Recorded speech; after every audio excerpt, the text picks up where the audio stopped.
Hello, and welcome to Transforming Language Education, the vodcast series where we will talk about the future of teaching, inquiry, and advocacy in language education. I'm Jen Crawford. And I'm Rob Philback. Please like or subscribe if you want to join us in helping to transform language education.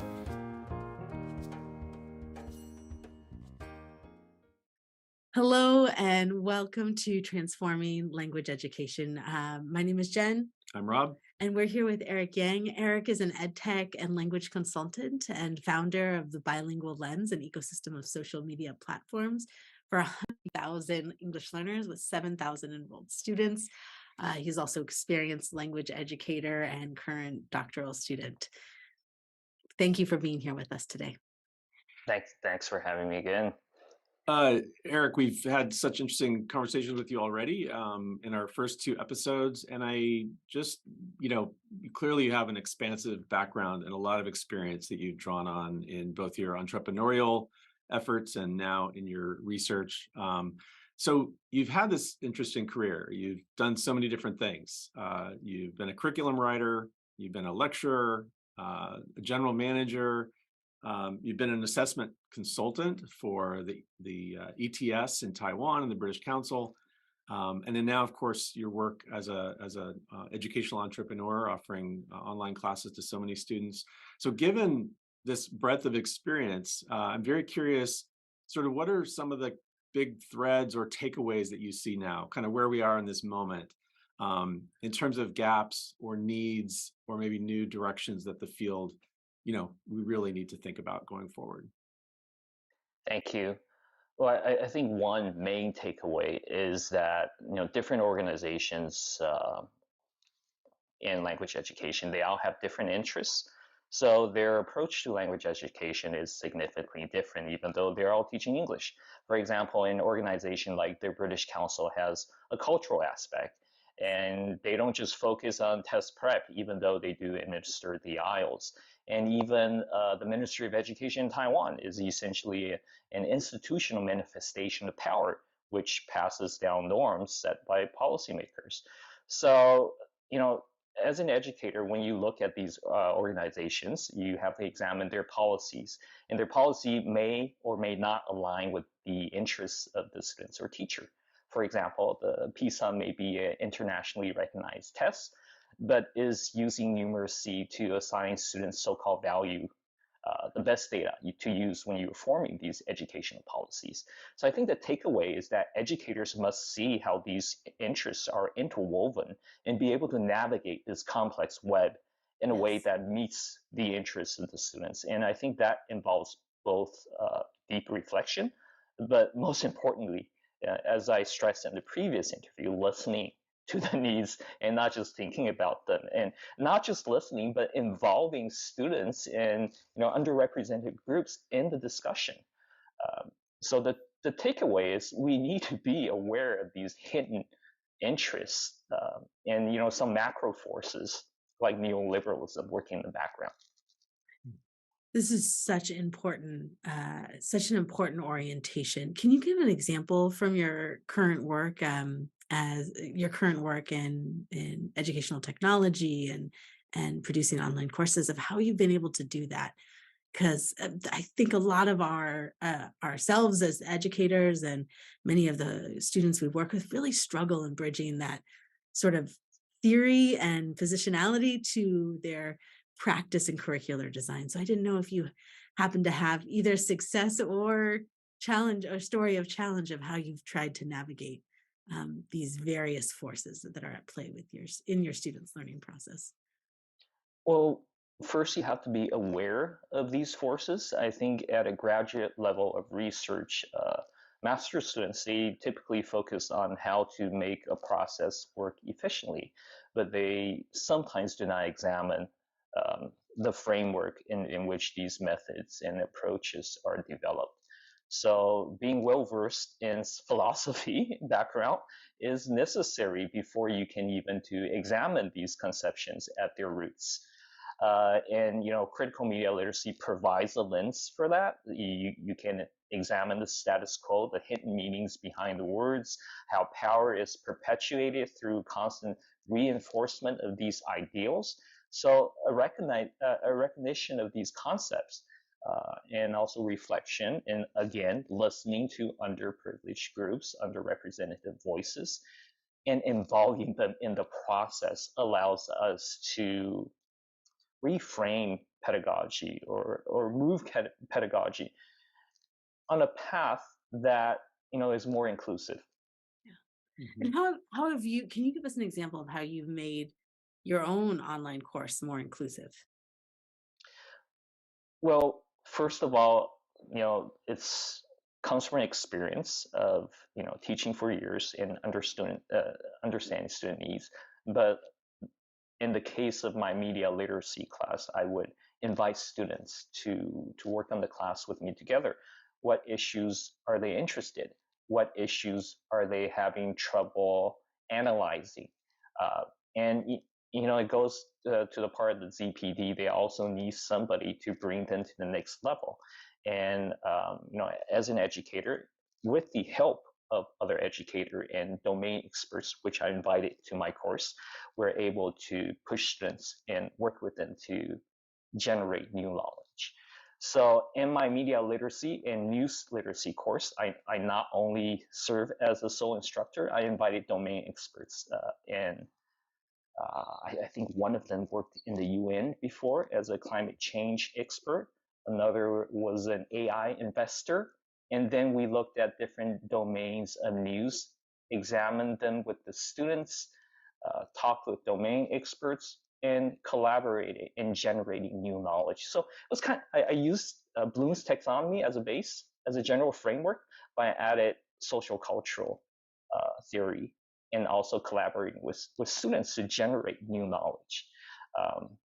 But before the conception of the theoretical framework and all that, it comes from the very base of education, which is listening to students and trying to meet their needs. It sounds like, I mean, something you've talked about, I think, is sort of bridging content and language. So gets back to that discrepancy you alluded to before about the gap between theory and practice that often turns up in the language classroom. And I'm thinking of, so many of our language teaching students and our graduates out there who, it can feel exhausting because you have the pressure of institutionalized curricula mandates or certain norms that they have to work within, or organizational culture that puts pressure. Sometimes it's the parents that really want a certain thing for their language learning students.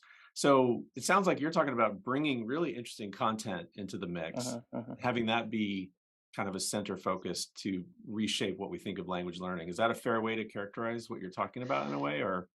Yeah, I think what we're getting at here is how to basically implement some of these changes and new ideas and, bring these concepts into our practice. And that deals with a lot of educational governance and politics as well. So, teachers need to be aware that we're immersed in power and politics, and we're not isolated from it because we're in academia.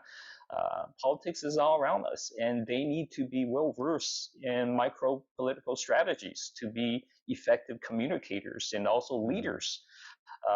An example is approach used by women in the White House during Obama's administration. They used a micro political strategy called amplification.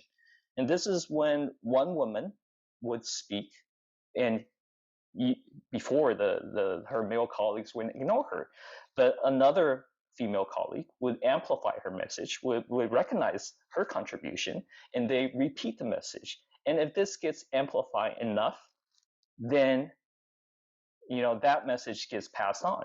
And I think in that paper, it was shown that the Obama administration actually took more of their considerations into account and transform those voices into actual policies.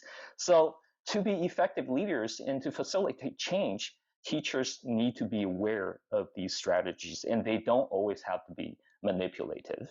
They can be constructive, as in the case of amplification. It's so fascinating. It makes me think about how as teachers we're tasked with both as language teachers and teachers more generally, how we're tasked with preparing students to succeed given all the current institutional constraints and local policies, whether that's the specific language proficiency test that they need to provide, right? So given that current structure, as well as preparing our students to transform the world or address challenges we might not even know exist. And I'm wondering if you could talk about an example of how you've done this with some of your online English language courses, how you've navigated that balance of both preparing students to succeed given the current assessment regimes, institutional constraints, as well as also prepare them to amplify their voices for the current challenges or challenges we may not even foresee yet. Yeah, I think there are very real pragmatic concerns and considerations that students have to take into account. They have to pass the TOEFL or the Yes. IELTS before they can study in the U.S., right? Yes. Um, as a language instructor, we're tasked with teaching both language and sometimes content. And, the balance has to be reached, but how to reach that balance really depends on the context and the group of students that you are teaching. For my students, because most of them are already prepping to study in North America, they're proficient English users. So it's easier for Yes. me to bring them to the next level, to implement critical thinking into instruction. But even at a lower level, it's also possible. For example, just comparing and contrasting, like what's the difference between an orange and, an apple? These basic critical thinking skills pave the way for higher levels of thinking. And I think all instructors can employ these strategies in their instruction.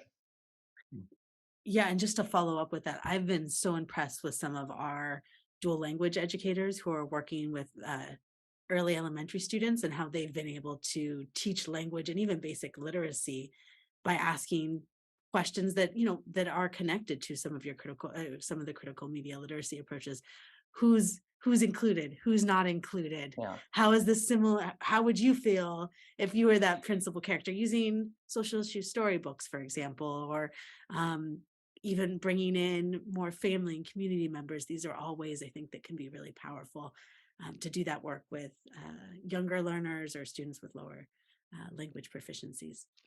Exactly, and this relates to my point of using news to teach English, to Yes. teach literacy. For example, we were examining censorship, and it goes back to the question of who's included, who benefits from censorship, who is hurt by censorship.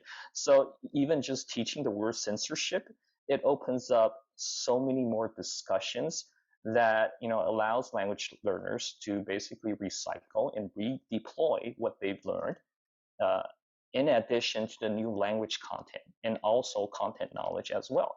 So a balance can be reached, but it has to be done in context. That's fantastic. And even this, you mentioned news literacy as in so important in an era of disunity and Post-truth. disinformation. Yeah. So Yeah. how can you give an example of how you've navigated that in this current era? I think it comes from, well, for me as an instructor, it's providing a safe environment for my students, and that Yes. comes from time and inviting into my space and building trust. And trust takes time and lots of listening to develop it. So it's not like I can just invite them to come in and speak their minds. Like, who is this person? Like, why should I trust him? So that takes some time to create that kind of environment. Um, as for examining these, deeper issues, I can. Oh, sorry, I lost my train of thought. What was the second question again? I lost it too, but maybe Rob is gonna save us I all, can, Rob, I by can, bringing home with the final Yeah. question because we just have 2 minutes to go. actually, I I was just had it gonna, in my mind, I'm but sorry. the second part just lost it. Yeah. I was just gonna wrap us up. Okay. But you'll have another edit in this one. Sorry, Dave. But that's okay. Sorry, Dave. Sorry. No Okay. worries. No worries at all. I think I'll just wrap it up. Is that okay? unless you want to finish that thought, Eric. I don't know if you have Yeah, this. I hope to finish that thought, but I can't even remember what it is. It I was have your, to it was go sort back of to your transcripts. examples, I think, of Oh, yeah, with news literacy in I keep particular. pushing you to the praxis thing. Like, so give me an example of what that looks like Okay, so first in is examining creating a post-truth. safe space Yeah, and examining post-truth. Okay, I got it. I got it. got Sorry. all right, go for it. And just to continue my line of thought of how to come to a consensus in the age of post-truth, it's establishing rules and guidelines in this safe space and agreeing on certain propositions for identifying truth, because everyone has their own interpretations of the truth based on their positionality, but we can still establish some propositions on how we can be objective when we're looking at information. Great. Thank you. Well, Eric, our podcast is called Transforming Language Education. I think you've really helped us in all three of your episodes think about that and what that looks like. And in this one in particular, really helping push us think about language education is not just learning a skill, learning a technical skill that we can apply for various ends, but really it's part of our identity. It's part of the political landscape that we live and breathe in, as part of our ideology, and all of that needs to be brought into the equation. And so I think we really appreciate the thoughts that you've shared to help us think about that more.